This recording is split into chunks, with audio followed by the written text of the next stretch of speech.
Of course it's your fault. It's your report too.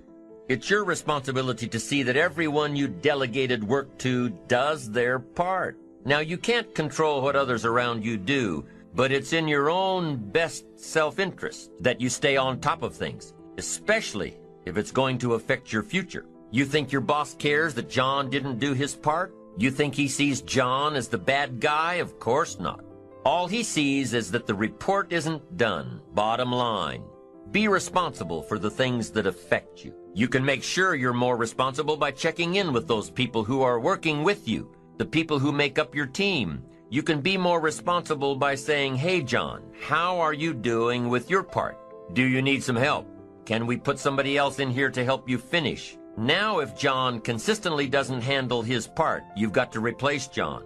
If he isn't doing his share, you've got to find somebody that will. Or what? It will negatively affect you. You can't wake up in the morning that the project is due hoping and wishing that John has done his part. No, you've got to be responsible because it's going to affect your career too.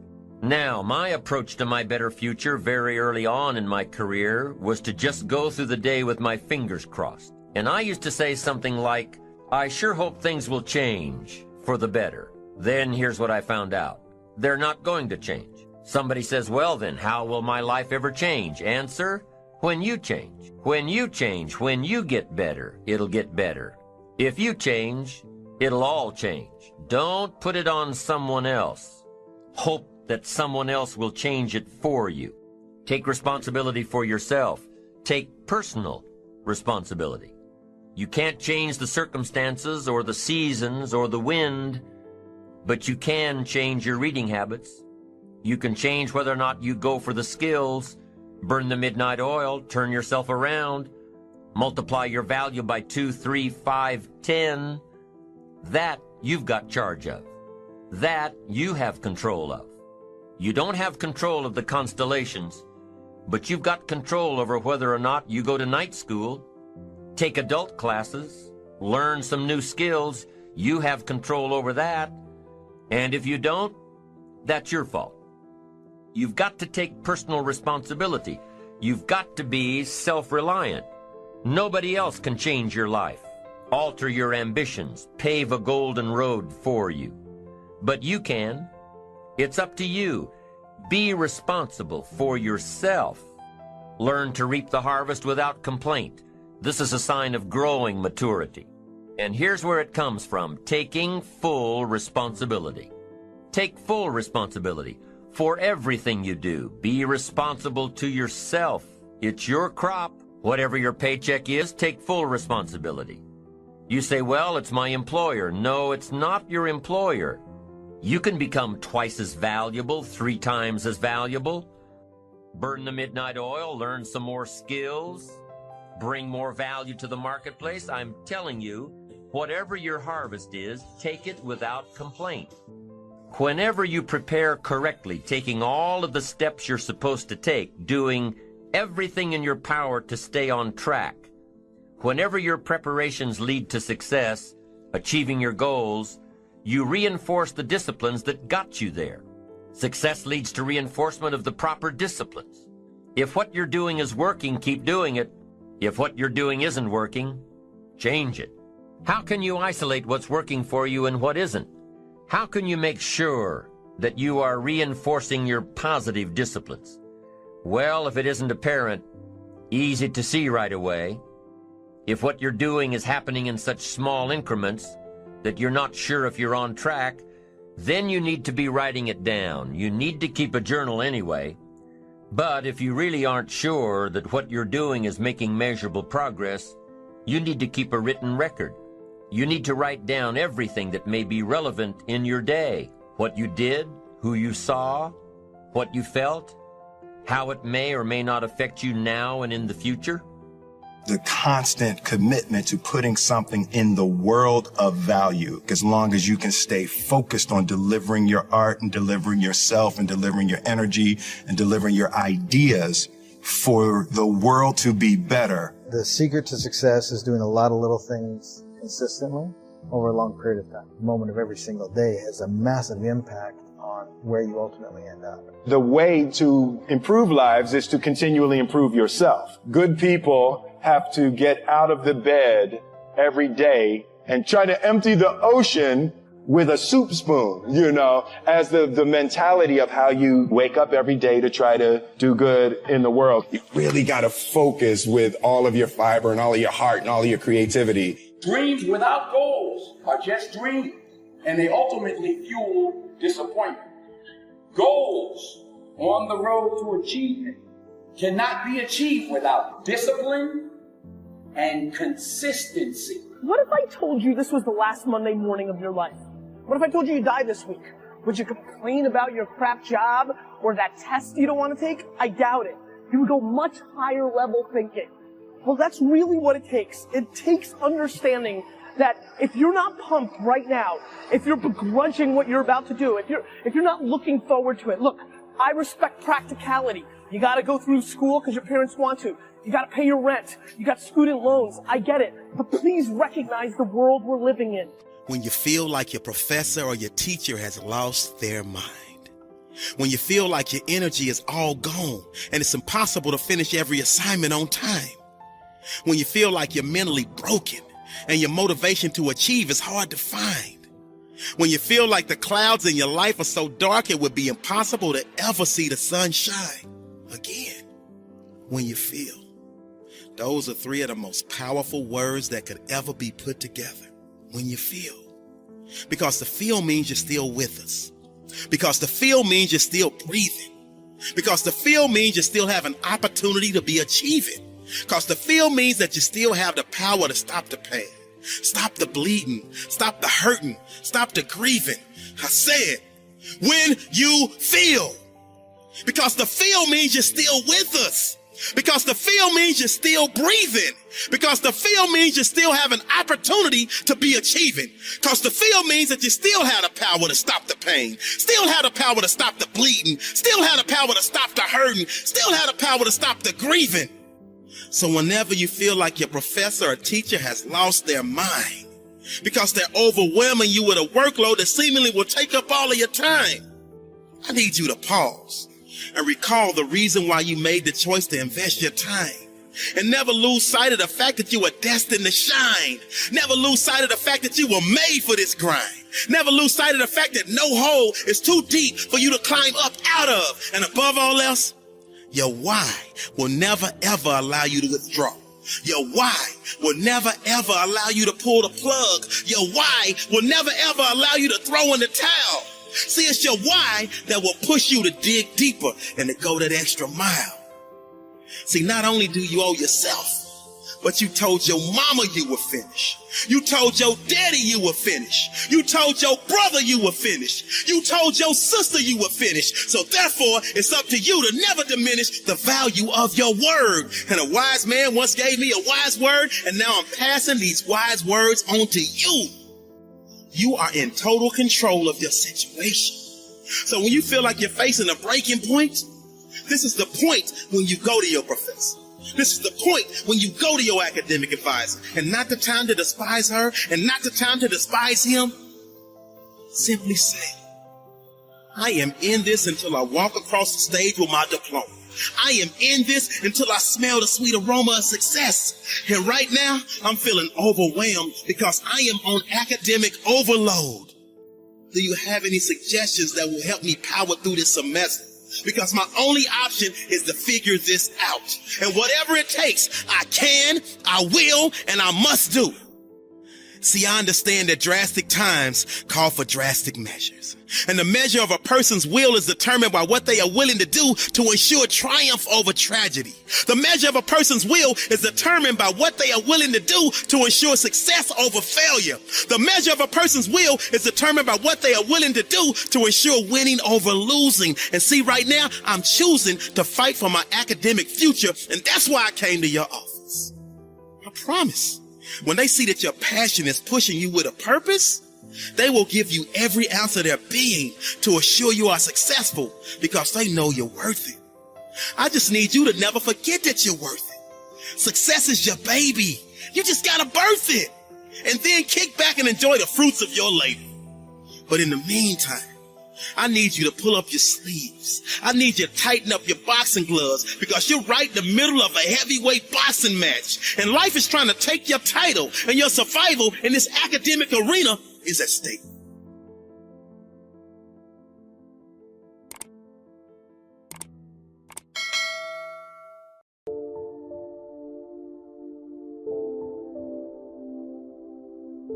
Here's what happened. When you were that little boy or that little girl, at some point you felt those feelings. Prove them right, because there's an end to your life, and it's coming sooner than you think. It goes by like this. Just yesterday, Max was 6 years old in the car wash. He's going off to college next year. Just yesterday, she was 8 months old. Now she's got a boyfriend. Just yesterday, I was a young, cool guy. Just yesterday, me and my girlfriend were walking on the beach. Someday, I'm going to do that. It goes by in a flicker, just like that, in a blink. I don't care how young you are, in a blink. And at some point, it's going to be over. And I have this obsession as a Christian. When I die, I hope the Lord says, well done, good and faithful servant. But I got this hallucination. And even if you're not religious, I guarantee you this happened. I think when I die, I'm going to run into Papa. I'm going to get to see him again. And you're going to run into that person. You're going to get to see him again. Him and the Lord are going to be sitting there, and they're going to say, hey, I want to introduce you to somebody. This was the woman you were born to be. This was the man you were born to be. Your twin's going to be there. This is who you were born to be. These are the people you could have helped, the memories you could have had, the things you could have accomplished, how you could have felt about yourself, the things you'd have seen, done, and become. Papa's going to show, this is who you could have been. This is who I saw you to be. I couldn't say it. I didn't understand it, but I felt it. I knew you were going to be this person. Meet him. To me, heaven when we die is we meet that person we were capable of being, destined to be,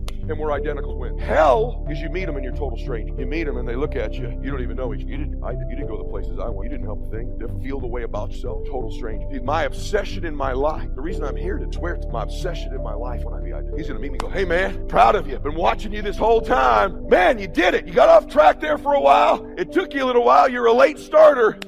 But man, you did it. You accomplished it all. You did it all. You became the man you were born to be. I'm proud of you. And I'm going to say, brother, I've been chasing you all these years. I'm running down that guy. I'm running him down. Every decision I make when I'm down and lazy and depressed and bummed out like I've been this week, and I'm not feeling good, I don't do things based on how I feel. I do things based on who I am. And who I am is that guy. I know most people don't make definite plans, but don't let that be you. The guy says, well, you work where I work, but the time you get home, it's late. You've got to have a bite to eat, watch a little TV, and get to bed. You can't sit up half of the night and plan. And this is the guy who's behind on his car note. He's a good worker, hard worker, sincere. But I've discovered that you can be sincere and work hard all your life and wind up broke and embarrassed. You've got to be better than a good worker. You've got to be a good planner, a good goal setter. You've heard the old saying, the people who fail to plan are planning to fail. It's true, so work on your plans. Put yourself in the top few percent who put this power to work for themselves. Writing your goals down also shows you are serious. And to do better, you must get serious. You don't have to be grim, but you do have to be serious. Hey, everybody hopes things will get better, but remember, the future does not get better by hope. It gets better by plan. And hope unaided by clear plans can finally become an illness. There's a Bible phrase that says, hope long delayed makes the heart sick. It's a sickness. I used to have the illness known as passive hope. It's bad. And there's one that is even worse, and that is called happy hope. That is really bad. The man is 50, and he's broke, and he's still smiling. Physically engage your body. If you ask you a question, yell back the answer. Or in a few minutes, I'm going to ask you to actively engage in a different level. Engage with each other. Do some crazy things you wouldn't normally do. What that does, it brings up engagement, 80-90% retention, because now it's not just a thought or a right, it's a feeling in your body as well. And if you do that, you're going to retain it. Who's up for doing more and holding on to more? Say, I. Then to do that, I'm going to ask a couple things. One is, if I ask you a question, please yell out the answer. You're already doing that. You're being very kind, but don't be kind anymore. Do it with more passion and intensity. Because I'm not going to ask you questions you don't know the answer to, because I want you to feel good about you. But if you yell out the answer, you'll activate your body's nervous system. Make sense? And the more you activate, the more energy you'll have. We live in a passive society, and if we're going to engage, by the way, the companies that engage, the companies that have records of 24 to top 25% in the country, highest levels of engagement of employees, companies like Google, companies like Salesforce, companies like Apple, companies like Facebook. And by the way, guess what all the research shows? 22% more profitability, almost 1 for 1. For every percentage of increase increased engagement, you almost get an increase in profitability. But I would argue you get that in your personal life as well. The more engaged you are, the more the other person will become engaged. You want to get somebody engaged? You get engaged. Think about it. Everyone in this room is a leader. What's our job to do as a leader? Our job is maximize resources, right? How do we take whatever resource and get more out of it? Ourselves, other people, our economics, our business, our technology. That's the job of a leader. But you can't maximize resources if you don't have full engagement. So I'd like to see if we could increase that. And so one simple way of doing that, increasing that engagement, is to start with us. Because by the way, are you going to engage other people if you're not engaged? Yes or no? Yes or no? Are you going to be able to touch other people if you're not touched? Are you going to move other people if you're not moved? And so, by the way, here's the problem. How many of you wake up on? You have certain days you wake up and you think to yourself, today, I don't want to talk to any people. Touch somebody and say, I got a flow in my ministry. I got a flow in my ministry. It's not about the money. It's about the ministry. It's about the purpose. I got to find my place. I've got to go. Can you imagine what it was like for Elisha to go in the house and tell his mom and dad, somebody else is going to have to take over the family business. I will not be around next harvest season. I got to go. I know you're getting old, Dad, and I know you can't run this plow anymore, but you're going to have to get somebody. And you had all these plans of what I would be, but I'm called to a different direction. It's hard to tell your parents you're called to do something different other than what they had envisioned for you to do. That's why Jesus said, if you follow me, you got to hate your mother and father. He said, you got to love me more than you love anybody, because sometimes I'm going to send a sword of division between you and what you were connected to, because I have called you to serve on another level and in another capacity. Am I talking to anybody? And he boils his ox, and he burns his plow, and he kisses his mother and father goodbye, and the Bible says something that is amazing, and I just read it to you. It says that Elijah, after he kissed his mother and father goodbye, he ran after Elijah that he might minister unto him. Wow. And I preached it for years and never noticed that Elijah was called to minister to the minister, to feed the feeder, to help the helper. He was called to work in the kitchen. There was an anointing on him to bring his organizational administrative skills to the kingdom. And he had to get untangled from all the distractions that were stopping him from full commitment to what he was called to. And if you're in a support ministry, you can't serve two masters. You can't just do this on the side when you finish, when you get ready. You have to come to a point in your life that you can focus on the thing you've been called to do and really commit your efforts, because people get dumb when they come to church. They park their mind in the parking lot right beside the car. They do. People who are real smart and helpful in corporate America come in church and get spiritual and stupid. They don't bring their technology, their skills, their talent into the kingdom. They melt into a melting pot and they're afraid to be bright. You need to bring your brightness with you. Come here armed with all the stuff that you've been trained to do and lay it down at the altar and say, all that I have, oh God, I lay it before you. Elijah starts following. He starts following him because as he begins to minister to the minister, he finds three things. He finds him in this order. The first thing he finds is his purpose. I was born to do this. Mom, don't cry. Daddy, you look so disappointed. I'm leaving a managerial position in a secular environment to become a servant in a church. You're going to do what? Yeah, I'm going to follow this man of God around and pour water on his hand. Are you out of your mind? Do you know how much this business is worth? Yes, but do you know how much it's worth to find my purpose? And so sometimes you have to be willing to be a fool for Christ and do something foolish to do something right. He found his purpose, pouring water on the prophet's hand. He did not know that him ministering to the minister was killing the depression that had put the minister in the cave. And without Elijah's ministry would have died in the cave. Like Aaron and Hur lifting up the hands of Moses, there are people who are called to help you look good at what you do. And so even though they're not the ones on the stage, they create the stage that the one stands on. That's the support ministry. Oh, they don't shake your hand at the back door and say, oh, that message changed my life. But if you don't provide the stage, I will fall from the platform, because you are the stage on which you stand.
And so you begin to decide, I'm not going to be denied. I remember, and I was telling someone, and they asked me, would you repeat that again? I was interested in going into broadcasting. I'm a doctor, and that was my key out. I wanted to make my mama proud of me. I was very much appreciative of what she's done for my brother and sister and I. And that was my way out. And I went over to a radio station, asked a guy and told him that I was interested in broadcasting. He looked at me in my straw hat and my overalls. He said, you have any broadcasting background? I said, no, sir, I don't. What do you do? I cut grass. Young ladies asked me what kind of work I do, and I was working on a garbage truck. I say, well, I'm a sanitary technician.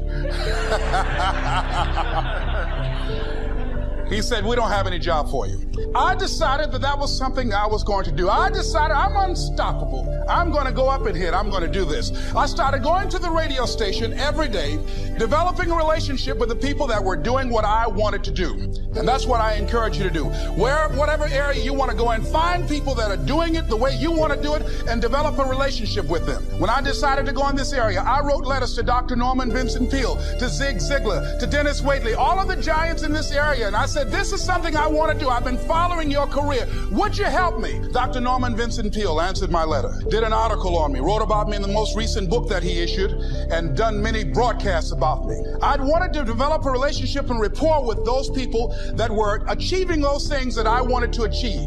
By the same token, I would go to the radio station, and I developed a relationship with the guys. And they used me as an errand boy when they needed some food or someone to go pick up the entertainers that came into town. Temptation singing My Girl, Jerry Butler singing For Your Precious Love, Sam Cooke singing Darling You Send Me. I would pick up the entertainers at the airport and drive them around in the disc jockeys, big Cadillacs. They didn't have any driver's license, but I was acting like I had some. Every day I used to go home and work on my communication skills, developing myself. It was Whitney Young. He said, it's better to be prepared for an opportunity and not have one than to have an opportunity and not be prepared. Start working and developing yourself now and prepare yourself for what it is that you want, because you expect to get it. And when the disc jockeys were in the control room, I would go in and watch them and develop a trust level, and they would let me stay, and I would watch and observe them working the controls.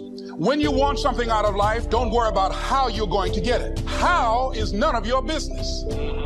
The most difficult thing it is to hold the vision. It's to hold the vision. So there I was at the radio station. A guy was on the air and he started to drink by the name of Rock. I was outside the window looking at him and watching. Hungry and ready. Saying, drink, Rock, drink.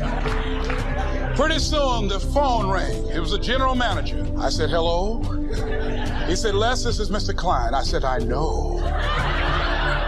He said, Rock can't finish his program. He's slurring his words. I said, I know. Can you work the controls until one of the other disc jockeys come in? Would you call them? I said, yes, sir. I hung the phone up. I said, now he must be thinking I'm crazy. I called my mama and my girlfriend Cassandra. Said, y'all come out on the front porch and turn up the radio. I'm about to come on the air. I waited about 15 minutes. I called him back. I said, Mr. Klein, I can't find nobody. He said, well, why don't you go in there and work the controls until they get there? And don't say nothing here. I said, yes, sir. I couldn't wait to sit down at that turntable, Mustafa. I said, look out, this is me, LB, Triple P, Les Brown, your platter playing Papa. There were none before me, and there will be none after me. Therefore, that makes me the one and only. Young and single and love to mingle, certified, bona fide, indubitably qualified to bring you satisfaction and a whole lot of action. Look out, baby. I'm your love man. I was hungry. If you don't produce, you won't be happy. Here's number 2, good friend. The greatest support system in the world is good friends. You got to work on that. Don't be careless here. Friends are those wonderful people who know all about you and still like you. Here's next, spirituality. I'm not asking you to be a believer. I am a believer that humans are more than an advanced form of the animal kingdom. I'm a believer that we're a special creation. I don't ask you to be a believer, but here's what I do ask. If you are a believer, here's what you must do. Study, practice, and teach. Whatever's valuable to you, study, practice, and teach. Repeat it after me now. Again. Study, practice, and teach. Here's why. It builds the foundation that builds the country, that builds the nation, that helps us to compete among the nations of the world in the 21st century. And this is one of those subjects, to study, practice, and teach. Next, my parents taught, don't miss anything. Don't miss the game. Don't miss the performance. Don't miss the show, the movie. Don't miss the words. We're all inspired by the word.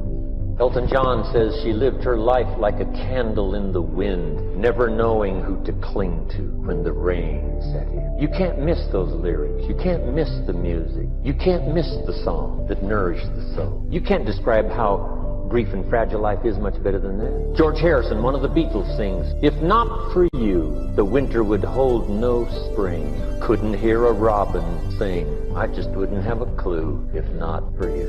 Wow. You got to remember the words that reflect the experience. Barbra Streisand sings, it used to be so natural to talk about forever, but used to be's don't count anymore. They just lay on the floor till we sweep them away. You don't sing me love songs, you don't say you need me, and you don't bring me flowers anymore. Illustrative of all of our experience. Winston Churchill said the truth is incontrovertible. Malice may attack it and ignorance may deride it, but in the end, there it is. You got to use that. Feast on someone else's comment. Because see, you could stay up all night and not think of that. I'm asking you to do your research. I'm asking you, don't miss anything. Don't miss the play. Even the little small things, don't miss. The big things, don't miss. Don't miss, don't miss. It's part of living a good life. Here's why. Jot this phrase down. It'll serve you well forever. If you live well, you will earn well. If you live well, it'll show up in the texture of your voice. If you live well, it'll show up in your face.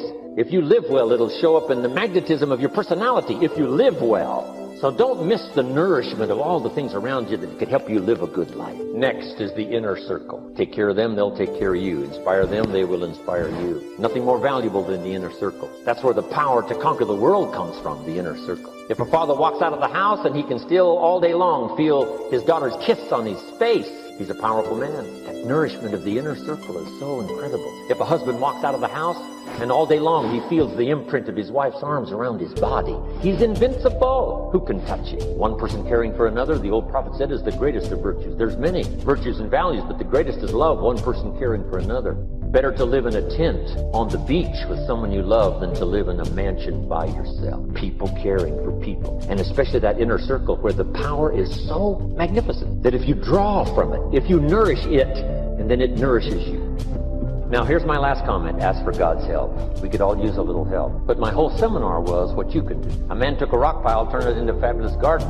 Somebody came and saw it and said, you know, you and the good Lord have this fabulous garden here. The gardener said, I understand your point, but you should have seen it a few years ago when God had it all by himself. The first one is life is worthwhile if you learn. Of course, that's the beginning of being a civilized person, a person of accomplishment, is to learn. We go through those early grades in school. Part of the learning process, though, starts right before we go to school from our parents. Mother, father, hopefully. I was very fortunate to have excellent parents who taught me well even before I started school.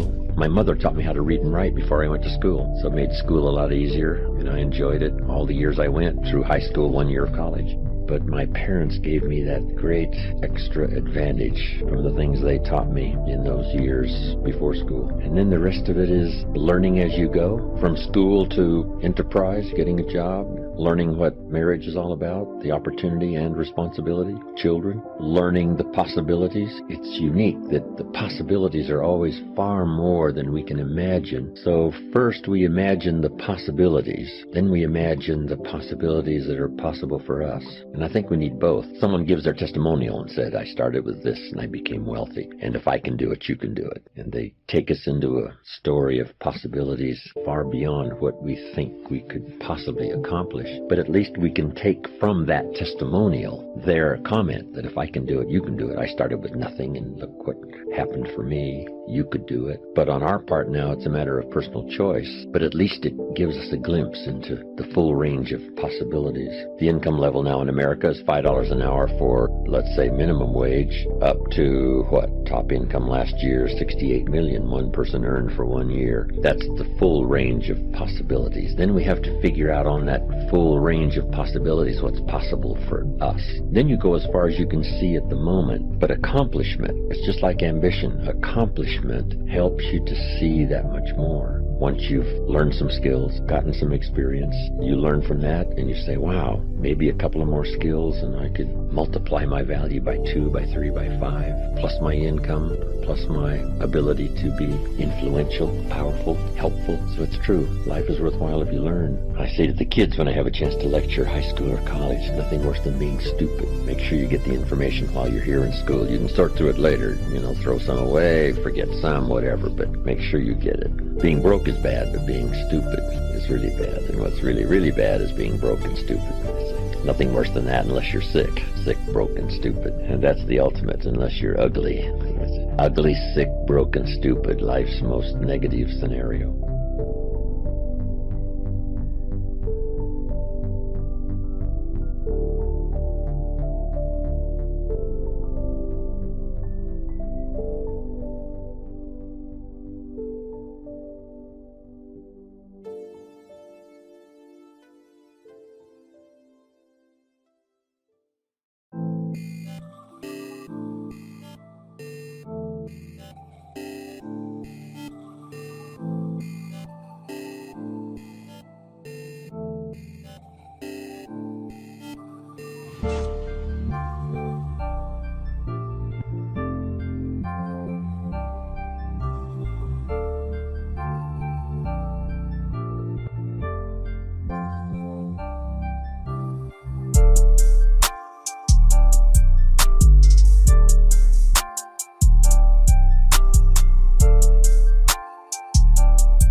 Faith without works is dead. You hear it all the time. You go to church and you learn all these scriptures, but then you don't apply none of them to your life. You're looking at a man who has made the simple application of 3 or 4 scriptures and maxed them out to get here. I maxed out 3, 4 scriptures to get here. I kid you not. I'll share them with you if you want to hear about them, but I maxed out 3, 4 scriptures to get here. I'd love to tell you I'm the funniest person ever lived, but I ain't. Richard Pryor got that. I'd love to tell you I'm the greatest entertainer, but I ain't. Michael Jackson was that. I got all that, but they gone. So I probably am. But listen, man, but I got to tell you something. If you could get a couple of things from me, if you could gather this piece of information. Albert Einstein said one. He said, imagination is everything. It's the preview to life's coming attraction. Now, I want you to get this now. Imagination is everything. It's the preview to life's coming attraction. Because if you think about it, everything you have, everything we have in this world, somebody imagined. It's your imagination is tremendous. Somebody was sitting on the phone one day talking with a cord to the wall and said, man, I wish I could just go outside with this phone. Everybody in here got a cell phone. Somebody imagined that. Somebody got tired of riding in a wagon cross country from slavery to freedom. Somebody said, I wish we had something that made these wheels move by themselves. We drive cars. People got tired of driving from New York to LA. Somebody said, I wish we could fly. We got airplanes. Imagination is everything. It's the preview to life's coming attraction. Your real life, the one God really got for you, is in your imagination. It is not in your current situation or your current paycheck. And if you've been living like that, you have then restricted yourself to a commonality that is really not yours. Because what really God got for you is really in your imagination. Now, since there's a lot of church folk in here, let me tie that to a scripture, because this is when you really start affecting black folk. See, y'all don't really bleed nothing till you tie it to some type of church thing. So let's just go on and do that. And once again, before I start this, I am not a pastor or a preacher. So there is a scripture that Albert Einstein took this quote. It's like the book The Secret. The Secret is one of the top-selling motivational books ever. But if you read the book The Secret, it's all biblical. Everything comes from the Bible. You really don't need self-help books. You don't need the magic of thinking big, the power of positive thinking, how to win friends and influence people, Think and Grow Rich, the Winner's Circle. I've read them all. All of that information is in Proverbs, all of it. But let me give you this scripture. You've all heard this, right? Faith is the substance of things hoped for and the evidence of things not seen. So when I told you a minute ago, you got to have a tremendous work ethic, but you got to have a lot of faith. I talk to so many people who get older, like some of us are, and they've lost their faith. Well, faith is really simple. Faith is the substance of things hoped for. All that means is in the beginning, you just... Now, fear is going to be a player in your life, but you get to decide how much. You can spend your whole life imagining ghosts, worrying about the pathway to the future, but all there will ever be is what's happening here and the decisions we make in this moment, which are based in either love or fear. So many of us choose our path out of fear disguised as practicality. What we really want seems impossibly out of reach and ridiculous to expect, so we never dare to ask the universe for it. I'm saying I'm the proof that you can ask the universe for it. My father could have been a great comedian, but he didn't believe that that was possible for him. And so he made a conservative choice.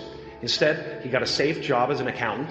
And when I was 12 years old, he was let go from that safe job, and our family had to do whatever we could to survive. I learned many great lessons from my father, not the least of which was that you can fail at what you don't, so you might as well take a chance on doing what you love. I watched the effect of my father's love and humor and how it altered the world around me, and I thought, that's something to do. That's something worth my time. It wasn't long before I started acting up. People would come over to the house, and they'd be greeted by a 7-year-old throwing himself down a large flight of stairs. When I was about 28, after a decade as a professional comedian, I realized one night in LA that the purpose of my life had always been to free people from concern, just like my dad. And when I realized this, I dubbed my new devotion the Church of Freedom from Concern. And I dedicated myself to that ministry. What's yours? How will you serve the world? What do they need that your talent can provide? That's all you have to figure out. As someone who's done what you're about to go and do, I can tell you from experience, the effect you have on others is the most valuable currency there is. Everything you gain in life will rot and fall apart, and all that will be left of you is what was in your heart and got me to the top of a mountain. Look where I am. Look what I get to do. Everywhere I go. I'm going to get emotional because when I tap into this, it really is extraordinary to me. I did something that made people present their best selves to me wherever I go. I am at the top of the mountain, and I was, and the only one I hadn't freed was myself, and that's when my search for identity deepened.